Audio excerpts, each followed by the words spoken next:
बिस्मिल्लाहिर्रहमानिर्रहीम अस्सलामु अलैकुम वरहमतुल्लाहि वबरकातुहू। नाज़रीन, नवाज शरीफ ने अपनी वाज़िया शिकस्त तस्लीम कर लिया और अपने जुर्म का भी इकरार कर लिया है। नवाज शरीफ ने अपने ऑफिशियल अकाउंट से, जो ज़ाहिर मरीम नवाज चला रही हैं, वहाँ से ये इकरार किया है कि आज तक जितनी भी आर्मी की लीडरशिप से खुफिया मीटिंग हुई हैं वो मेरी मर्ज़ी से हुई हैं। और ये इकरार किया है कि ये मीटिंग्स आइंदा भी होती रहेंगी, लेकिन आइंदा जो मीटिंग्स होंगी वो हम खुलेआम करेंगे, छुप कर नहीं करेंगे। यानी बदस्तूर हम कोशिश जारी रखेंगे। एक मीडिया चैनल पे ख्वाजा साद रफ़ीक ये कहते हुए दिखाई दिए कि नवाज शरीफ ने कोई ऐसी इस तरह की बात नहीं की।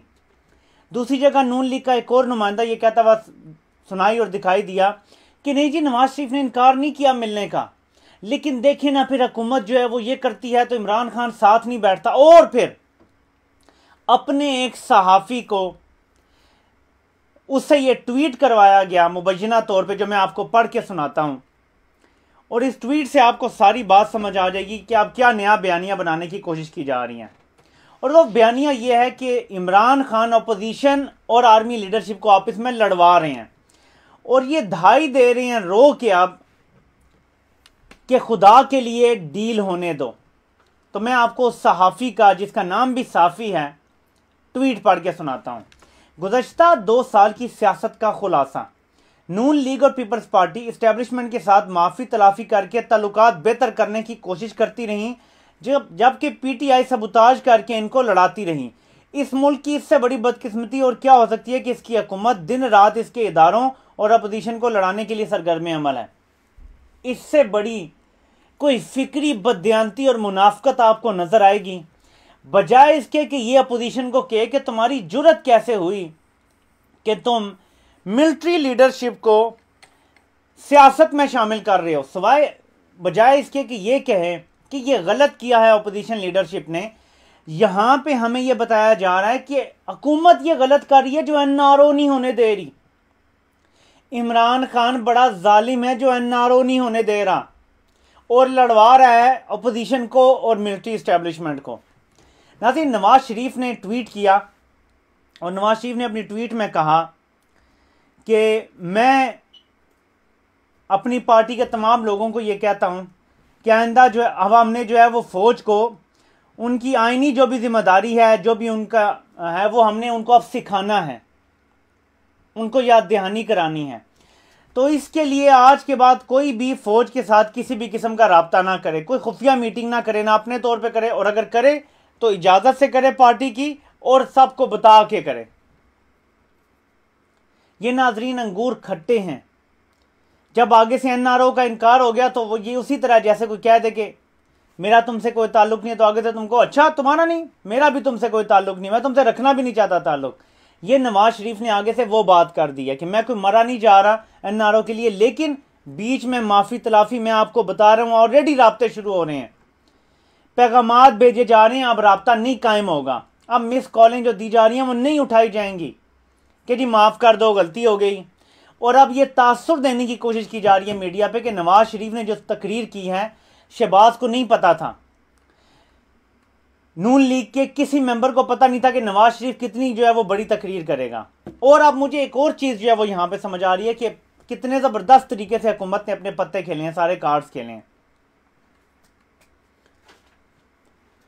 वो जो कार्ड्स हुकूमत के पास थे उसमें से एक कार्ड ये था कि नवाज शरीफ को इतना ज़्यादा जिच कर दो, इतना ज़्यादा उसे पंप कर दो, क्योंकि वो एक रिवेंज लेने वाला बंदा है, ये याद रखें।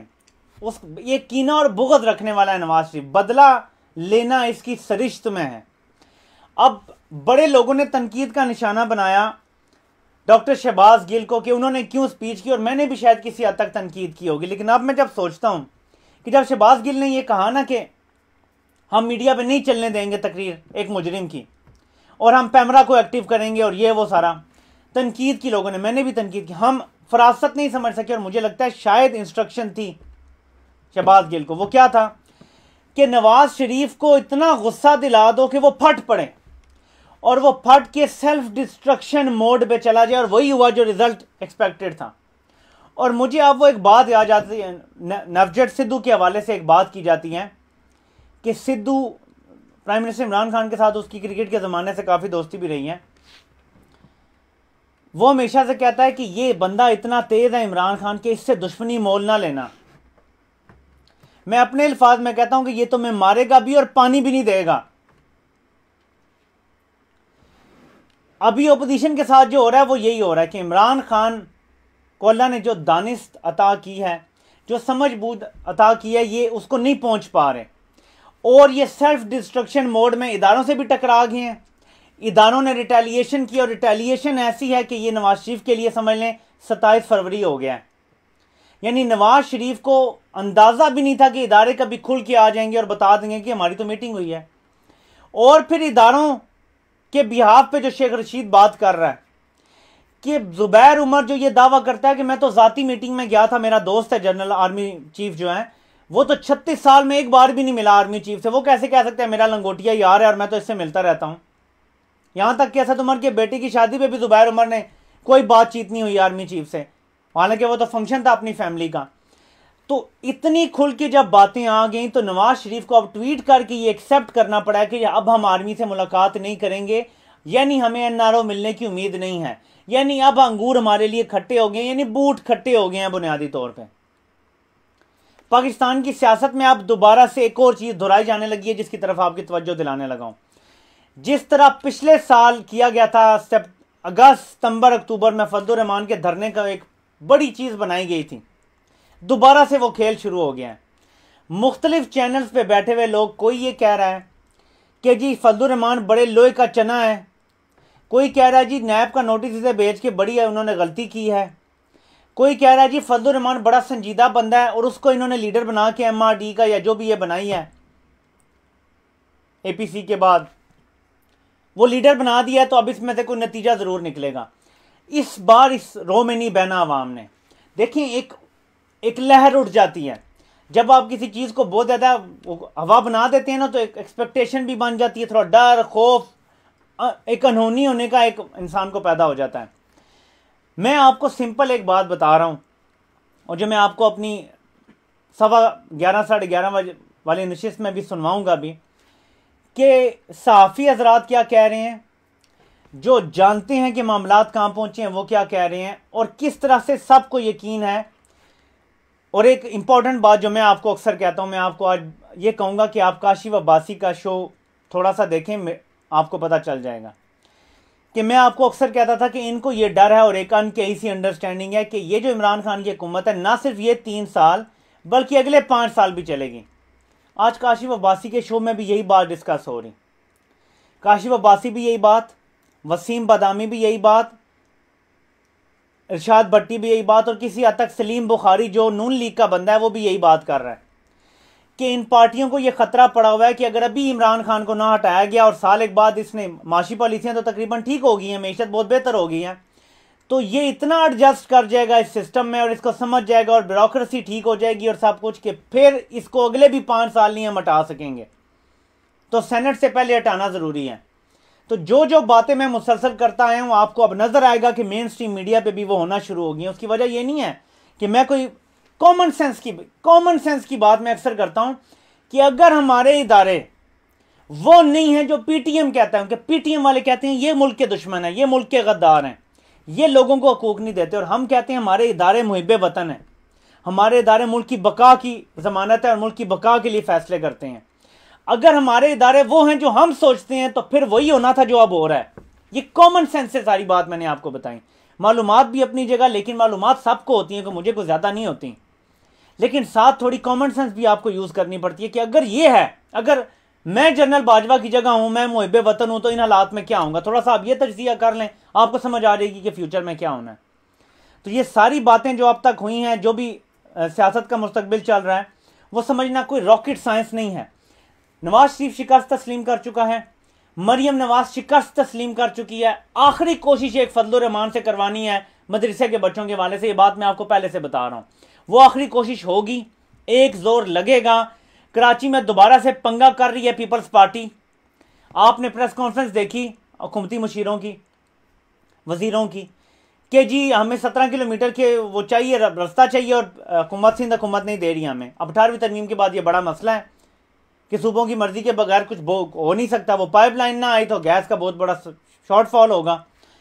एक्टिवली पीपल्स पार्टी ये हालात पैदा कर रही है ताकि ये अंडरस्टैंड करें ज़रा, सर्दियों में शॉर्टफॉल हो, लोग बुरा भला हुकूमत को कह रहे हों और इसके साथ ही कोई धरना लॉन्ग मार्च का ऐलान हो जाए। ये महज इत्तेफाक नहीं होता जो ये लोग हरकतें कर रहे हैं। ये जो इन्होंने बदतरीन लॉकडाउन कर दिया था कराची को और फिर प्राइम मिनिस्टर ने जोर लगा के एनसीओसी और एनसीसी के साथ मिलके इदारों को साथ मिला के खुलवाया और एक स्मार्ट लॉकडाउन की तरफ हम गए। ये जो फुल लॉकडाउन था ये कराची की मईशत को तबाह करने की साजिश थी। मैं आज दोबारा इस बात को दोहरा रहा हूं और मैं इस पर कायम हूं। अभी भी यही करने की कोशिश की जा रही है कि मार्केटों को बंद कर दो जी, कोरोना दोबारा आने वाला है। एक्टिवली कराची की मईशत को तबाह करके पूरे मुल्क की मईशत को झटका लगाने की कोशिश है, क्योंकि इनको यकीन हो गया है कि मईशत के सारे इशारे ठीक हो गए हैं। 1-1.5 साल में पाकिस्तान की मईशत बिल्कुल अपने नॉर्मल ट्रैक जैसे होना चाहिए था, जिस ट्रेजेक्ट्री पे वहां जा रही होगी और इंशाल्लाह ताला उसके बाद ये फ्लाइंग कलर से जो है वो पास होगी हर टेस्ट।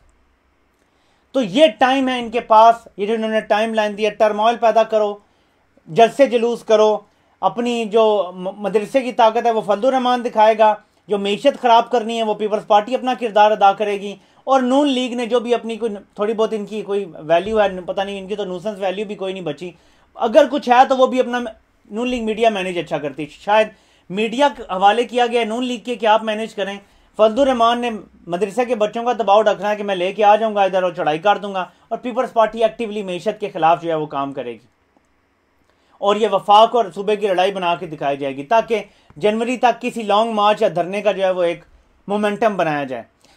इस पे एक्टिवली हुकूमत को भी और इदारों को भी नजर रखनी चाहिए कि मामलात किस तरफ जा रहे हैं। जब टेक ऑन कर ही लिया है मुल्क के माफियाज को, जब आपने ये फैसला कर ही लिया कि मुल्क के माफियाज को किसी सूरत भी रियायत नहीं देनी, तो फिर एक ही दफा पक्का काम किया जाए, इनके साथ किसी किस्म की रियायत नहीं होनी चाहिए।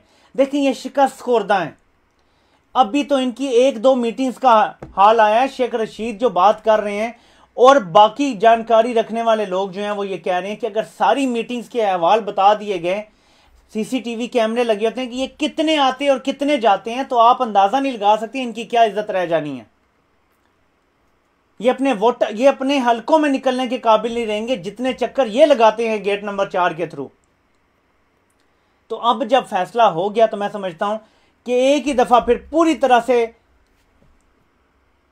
वो कहते हैं ना कि last nail in the coffin जो रह गया वो खुद से ठोक दिया जाए, ताकि दोबारा इनके सर उठाने का जो है वो चांस ना बचे। तो इस टाइम हुकूमत की कारकर्दगी, और मैं अगली वीडियो में इंशाल्लाह आपको बताऊंगा कि क्यों ऐसा है और क्यों सबको ऐसा लगता है कि यह सिस्टम 5 साल मजीद भी चलेगा इन 3 साल के बाद, और उन 5 सालों में हो सकता है सदारती निज़ाम इस मुल्क पे लाया जाए। उस पर इंशाल्लाह ताला नेक्स्ट वीडियो में डिस्कस करेंगे आपके साथ। और मईशत के हवाले से कल से मैं लगा हूँ, आज इंशाल्लाह ताला जो है वो बात होगी मईशत पे भी इंशाल्लाह ताला। अगर कोई ऐसी बड़ी मेजर ब्रेकिंग न्यूज़ ना आ गई तो इंशाल्लाह ताला मईशत पे बात करेंगे कि कितनी ज़बरदस्त खबरें आ रही हैं और कैसे पाकिस्तान की मईशत को बूस्ट दिया जा रहा है। और अल्लाह का बहुत करम हो गया है पाकिस्तान के ऊपर कि हम कोरोना के 42 हज़ार अब डेली टेस्ट कर रहे हैं, जो सबसे ज़्यादा टेस्ट हैं। सिर्फ 1-2% लोगों के टेस्ट पॉजिटिव आ रहे हैं। दुनिया की निस्बत हम बहुत बेहतर जा रहे हैं। अल्लाह करे कि ये इसी तरह बेहतरी रहे, तो इंशाल्लाह ताला मुल्क जो है हमारा बेहतरी की तरफ जा रहा है और ये कुछ भी नहीं कर सकेंगे। और मैं आपको कमरान खान की वीडियो भी सुनाऊंगा कि उन्होंने क्या कहा है इनके बारे में, कि कितनी सी इनकी औकात है, वो भी इंशाल्लाह ताला नेक्स्ट वीडियो में शेयर होगा। मुझे ज्वाइन कीजिएगा तकरीबन 11:30 बजे पाकिस्तान टाइम। अल्लाह पाक आप सबका हामी नासिर हो। आप सबके सुनने का बहुत बहुत शुक्रिया।